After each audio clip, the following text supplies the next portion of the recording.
Damos la bienvenida al señor asambleísta Darwin Pereira. Él es miembro del Consejo de Administración Legislativa CAL, que le corresponde calificar los pedidos para juicio político, para análisis de ley, para todo lo que tiene que tramitarse en la Asamblea Nacional. Es de conocimiento público el proceso que se ha iniciado para, mediante juicio político, remover del cargo al presidente de la República. El CAL aprobó el pedido de los solicitantes, pero con una observación, que se tiene que corregir algunos errores, pues se han invocado artículos que no están vigentes.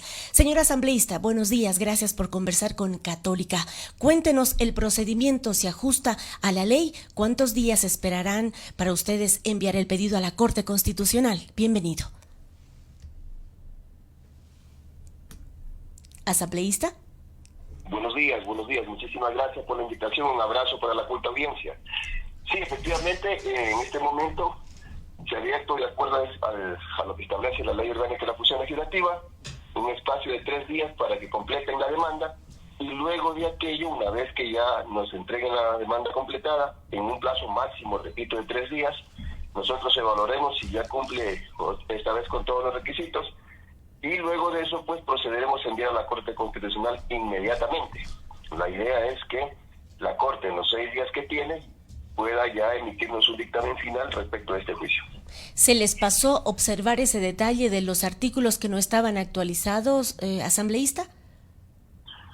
Más bien lo hicimos por un tema de curarnos en sano antes de enviar el juicio a la Corte Constitucional, porque los artículos siguen estando vigentes. El uno habla de peculado y sigue siendo el mismo artículo el que habla de peculado, y el otro habla de concusión y sigue siendo el mismo artículo el que habla de concusión.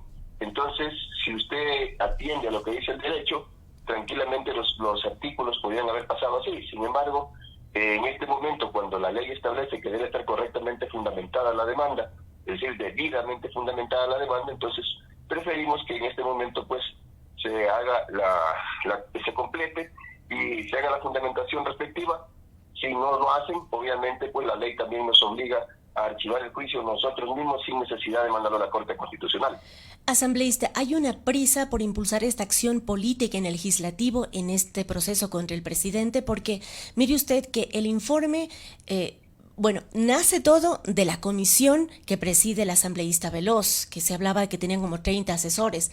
De allí pasó al Pleno, de allí al CAL. El CAL envió a la Unidad Técnica Legislativa para que haga sus revisiones correspondientes, y de ahí pasó al CAL, pero no ha habido la suficiente atención. Hay una carrera contra el tiempo en este proceso, por eso se pasan estos temas.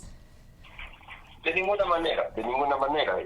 Y es falso eso de los 30 asesores, porque aquí nadie puede tener 30 asesores, es muy difícil, ni siquiera el presidente los tiene, y en ese contexto yo creo que más bien, desde mi punto de vista, creo que hemos caminado muy lento. Yo creo que este juicio político, teniendo ya las pruebas como las tuvimos una vez que ya estuvo elaborado el informe de Gran Padrino, teniendo en nuestras manos en este momento como Asamblea Nacional fotografías, transcripciones de audios elaborados por la misma Policía Nacional, documentación, no uno, sino varios documentos, testimonios. Aquí han venido un sinnúmero de personas que han certificado que efectivamente en este momento hay peculado, entre ellos el ex secretario anticorrupción, en el que manifestó públicamente aquí en la Asamblea, y eso está en actas, que el presidente de la República quería que él esconda el informe que le presentaba, donde se demostraban los actos de corrupción en Flopec y Petroecuador. Es decir, con toda esa cantidad de documentación que tenemos, me parece que más bien este juicio ha caminado muy lento, debió haber estado prácticamente inmediatamente, toda vez de que se cuenta ya con un cúmulo de pruebas. Asambleísta, algunos asambleístas como el presidente de la Comisión de Fiscalización, el asambleísta Ricardo Vanegas, han dicho que no se ha hecho un informe objetivo, que se han omitido algunas investigaciones, algunos detalles que involucran en relaciones con el narcotráfico a miembros de la comisión como Viviana Veloz y otros correístas. ¿Ustedes creen que el informe es realmente objetivo o se está haciendo de forma selectiva? Mire, el informe para nosotros, con las pruebas que se nos ha exhibido, es un informe que reúne los requisitos para poder llevar a juicio al político al presidente. No obstante, si hay algún asambleísta, como los que usted me ha mencionado, o cualquier otro, que sabe que hay otras pruebas que podrían involucrar a otras personas, tienen toda la potestad, y yo más bien diría la obligación del juicio político también presentar los sellos para esas personas que dicen que se estarían ocultando. No es cuestión de decir, es cuestión de actuar. Son asambleístas, tienen potestad, tienen inmunidad, tienen todo el derecho de plantearlo. A veces es fácil criticar el trabajo ajeno, pero ¿por qué no lo hacen ellos supuestamente para dirigidas a esas personas? Si usted se da cuenta, ninguno de los que usted ha nombrado ha puesto una sola denuncia en la fiscalía. Le pasan mandando cartas a la fiscal, cartas de una carta tras otra carta, pero no son denuncias como tal. Y en ese contexto, yo más bien diría que le quitan la credibilidad política al país, porque ni hacen ni dejan hacer. Es decir, no han cuestionan, pero al final del día no ponen su firma en ninguna denuncia, ni dentro de la Asamblea, ni fuera de la Asamblea. Pero ustedes, como autoridades fiscalizadoras, ante el conocimiento público de ese hecho, que no necesariamente reúne por la forma la calidad de una denuncia, pero si ya se ha hecho público, se ha documentado con alguna información, ¿no creen que hay los suficientes indicios para ampliar esa investigación a los que están directamente o indirectamente ahí mencionados?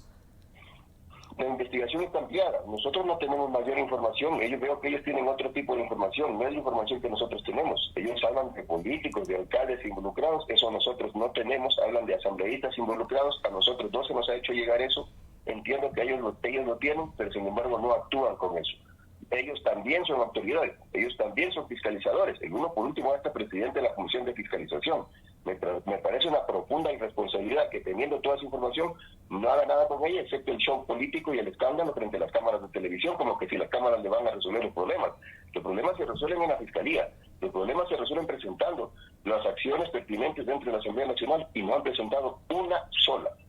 ¿No pedirán ustedes esa información que está en poder y ha sido de conocimiento público para que ustedes la analicen y le den el trámite? No nos han entregado información, no sabemos de qué información se habla. Se hablaba de que había una información reservada de la Superintendencia de Compañías. Lo que hicimos fue levantar la reserva para que ahora tengan acceso, pero ahí en la Superintendencia de Compañías no están declarando culpable a nadie. Ahí lo que están haciendo es un análisis de todas las compañías que tienen los ciudadanos albaneses, no la mafia albanesa. Yo creo que hay que tener mucho cuidado con lo que se dice en este país. Ciudadanos albaneses, cuidado mañana de hacemos una estigmatización y pensamos que todos los albaneses son narcotraficantes, ¿no? Y ese es un informe que lo tenía la superintendencia reservado, que lo entregó la información, pero no podemos mañana ir a denunciar a alguien porque tiene una compañía con un ciudadano albanés. Me parece que hablar ya de mafia albanesa, como han hablado de ellos, si ellos tienen la seguridad, tienen toda la potestad, repito, y la obligación de presentar la denuncia. Yo no la tengo, en la Asamblea no existe. Ellos hablan muchas veces de más y eso podría tener serios problemas y serias consecuencias. De hecho, el señor Vanegas exhibió un listado que puso en serios aprietos a algunos asambleístas, inclusive en mi provincia, a un concejal o ex concejal que me llamaba a decirme: oye, me va a buscar la mafia para matarme porque me sacaron un listado que supuestamente tengo involucrado con la mafia albanesa y yo no tengo nada que ver con eso. Entonces hay que tener mucho cuidado con la información, cómo se le entrega. Nosotros, de lo que hemos observado, lo que ha hecho la Superintendencia de Compañías es decir, a ver, aquí estos ciudadanos albaneses han formado compañías y estos son los socios y estos de aquí están investigando, pero ninguno de ellos lo es calificado ahí como mafioso. Señor asambleísta, siendo así, entonces, ¿ustedes creen que el tema de haber invocado artículos que no corresponden al actual COIP en ese pedido para juicio político se resuelve solo con modificar, con ampliar, con corregir? ¿Cuál es la tarea que hay que hacer en ese informe? Ellos presentaron un alcance y en ese alcance ya dieron fe de cuál es el artículo correcto. Ahora, ojo, el artículo invocado incorrectamente, o los dos artículos invocados correctamente, son el artículo 101 de la Constitución y 78, cuando lo correcto era el 129 y el 86. Ellos hacen un alcance y corrigen ese par de artículos que, ojo, solo estaban en la primera hoja de la demanda. Cuando uno revisa el juicio político, cuando uno revisa la solicitud de juicio que ellos presentan, porque me parece que muchas personas no han leído el juicio político y otros solo leen lo que les conviene, cuando uno lee todo el juicio político, son más de 50 hojas de juicio político, se encuentra que la fundamentación en la que ellos se basan es la correcta. Es decir, cuando empiezan a fundamentar, citan el 129, citan el artículo numeral 2 del 129, citan el 86, etcétera. Es decir, ahí yo diría que un error en la primera hoja, no en las demás hojas. Yo creo que eso tienen que dejarlo absolutamente claro, porque siempre ellos tienen que hacer, en la primera hoja va el oficio con el que se dirigen al presidente de la Asamblea diciéndole: señor presidente de la Asamblea, concurrimos a usted a presentar este juicio basado en los siguientes artículos. Y ahí hacen ya una primera invocación, pero luego, internamente, el juicio tiene que ser desarrollado y, como ha dicho la Corte Constitucional, singularizado para saber de qué manera se configura el peculado, de qué manera se configura la conclusión, y ahí en esa parte del juicio, es decir, hojas más adelante, están correctamente citados los artículos. No hay una sola vez más que citen el 131 como lo hacen en la primera hoja dentro del juicio, dentro de todo el proceso de juicio político. Estamos conversando con el asambleísta Darwin Pereira, miembro del CAL, Consejo de Administración Legislativa. Mario Esteban se une a este diálogo. Buenos días, señor asambleísta. En la primera instancia, para aprobar los pedidos que se hizo por parte de la comisión, votaron 104 asambleístas, pero para luego, ya en la presentación del juicio político oficialmente, no llegó ni a la mitad. Y algunos asambleístas han dicho que no están de acuerdo porque se ha buscado de cualquier manera algún artículo para acusar al presidente, como no fue uno, fue ahora, y los problemas están allí. Por eso es que no han apoyado como lo hicieron en la primera instancia. A ver, no es así, ¿no? No es así, porque para presentar el juicio político solo se requiere 46 firmas. No es que no han apoyado el juicio político, a nadie le han ido a pedir firmas. Las personas que firmaron voluntariamente porque solo necesitaban 46, han presentado con 58, o sea, con 12 firmas de más. No es que se necesita obligatoriamente, hay que firmar los que estamos de acuerdo con el juicio político. Yo, por ejemplo, estoy de acuerdo con el juicio político y voy a votar a favor de la destitución del presidente de la República en este juicio político, no porque el presidente me caiga mal, porque aquí no se trata de que nos caiga mal o nos caiga bien.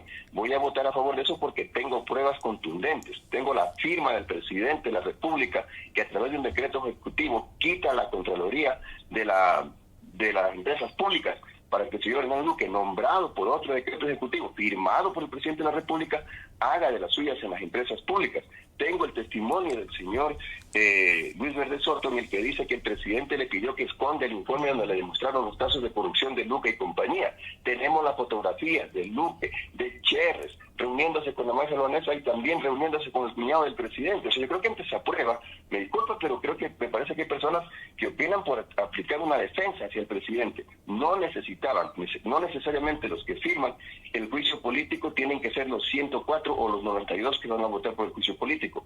Eso me parece que es un error. Tienen que firmar solo 46 los que los firmantes del juicio decidan escoger.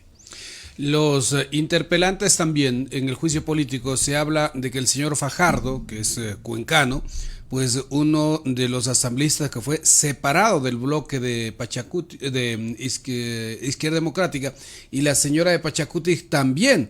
Entonces, como que no tienen la fuerza del bloque y están actuando ya ahora de forma independiente y solos.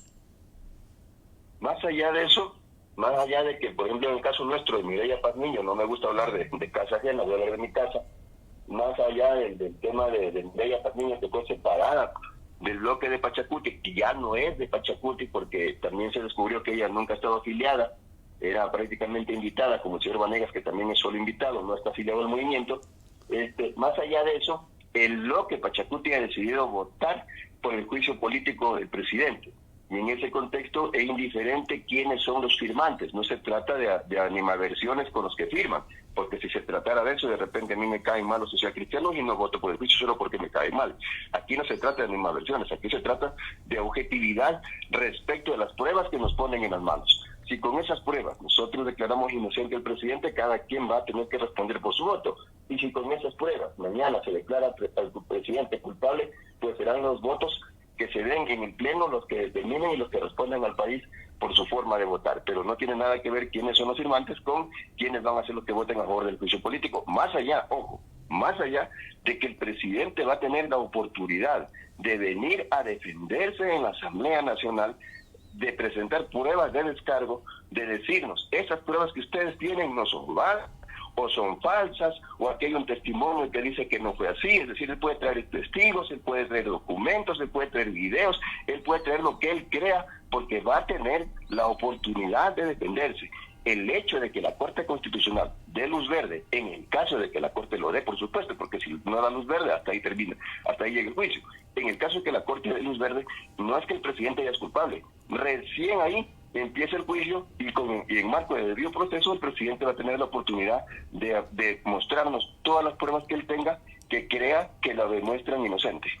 ¿Habrá tal vez los votos necesarios para la destitución? Los 92 votos que se requieren. ¿Se ha conversado en interno entre los bloques para sumar, restar y ver si es que al final se dará esa posibilidad? Y han analizado también lo otro que el presidente en varias oportunidades y el asambleísta Villavicencio ha dicho en este medio de comunicación, que esté el documento listo para la destitución de los asambleístas, la muerte cruzada, y quedarse él gobernando 6 meses.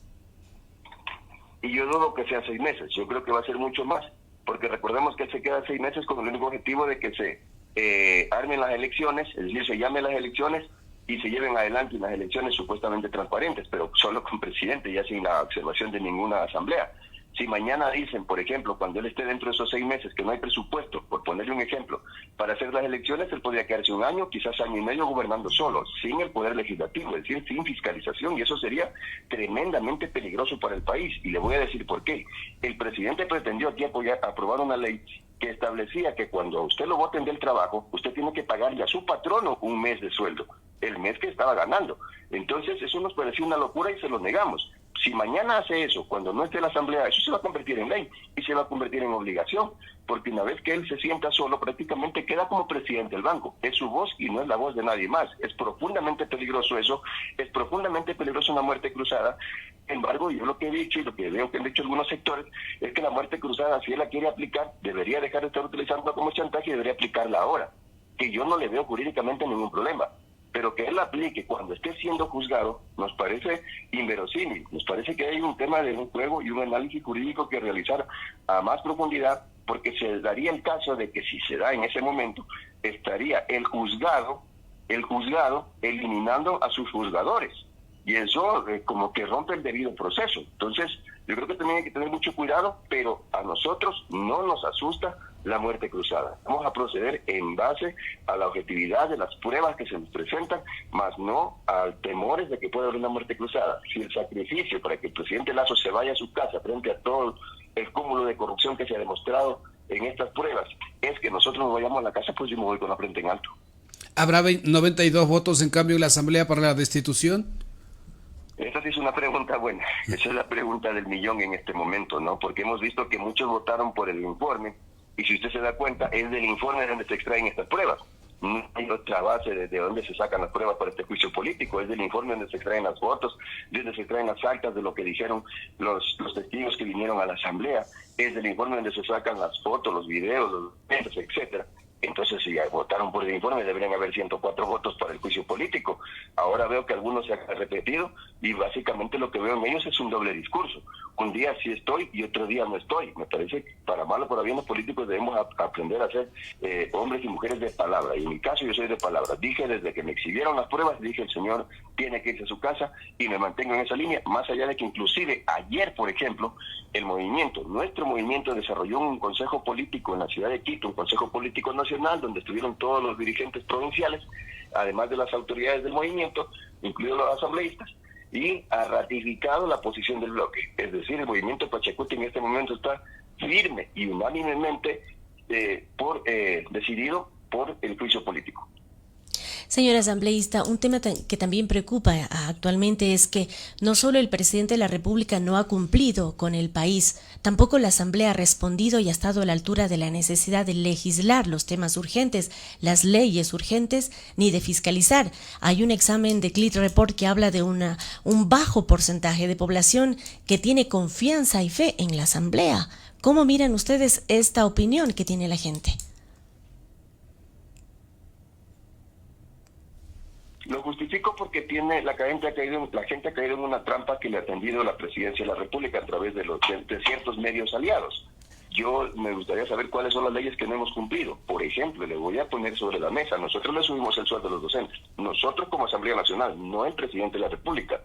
En este momento más de 100,000 docentes tienen un nuevo sueldo, un sueldo digno, que se lo dio esta Asamblea, que incluso nos tocó ir a pelear en la Corte Constitucional porque el presidente no quería subirles el sueldo y nos acusó de que la subida de los sueldos era inconstitucional. Nosotros le hemos dado como Asamblea, no como Presidente de la República, como Asamblea, 9 leyes en materia de seguridad al país. En este momento, dado por esta Asamblea, por ejemplo, los policías pueden tirar a matar a un delincuente que ponga en peligro su vida o la vida de un tercero. Es ley, no es una expectativa.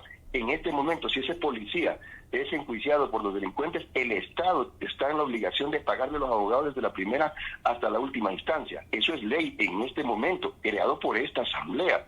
Esta Asamblea creó una nueva ley en materia de seguridad para que todos los jueces que suelten delincuentes que tengan que ver con bandas organizadas sean penados entre 7 y 10 años de cárcel. ¿Y por qué esos números?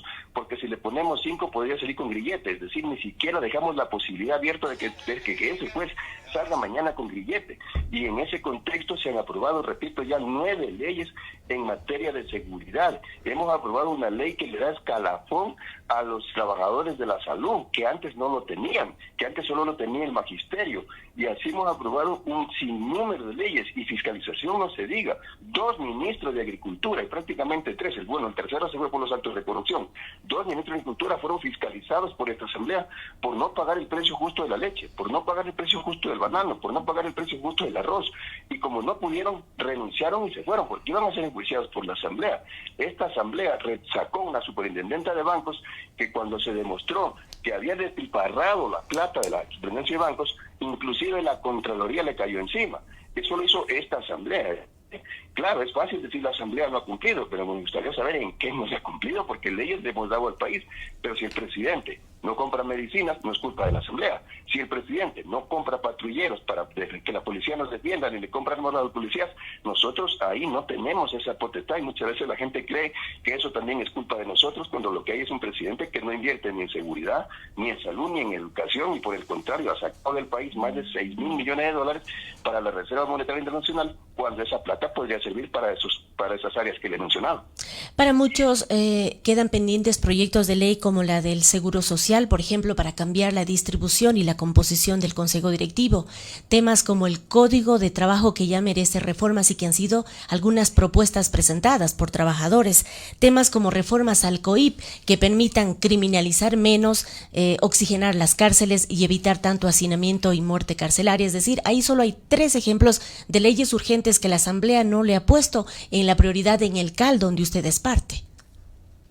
La ley de Seguro Social se ha tratado algunas reformas y estamos tratando una nueva, y una que ya es ley, por ejemplo, establece que en este momento los representantes de los afiliados se eligen por votación universal, ya no porque los nombran a dedo y van ahí al Consejo Directivo. Eso en este momento es ley.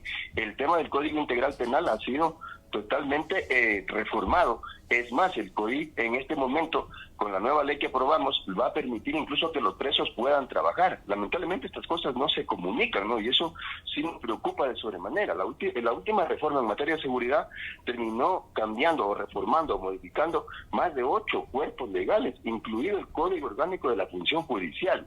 En ese contexto, lo que nosotros no vemos es voluntad política del presidente de la República para que estas leyes se puedan ejecutar, porque no hay ley que se pueda ejecutar si no va acompañada de la aplicación con voluntad política y obviamente de los recursos. Yo no me sirve de nada a mí decirle a un policía salga y combata la delincuencia, más que sea a punta de tiros, pero si no tiene balas, pues.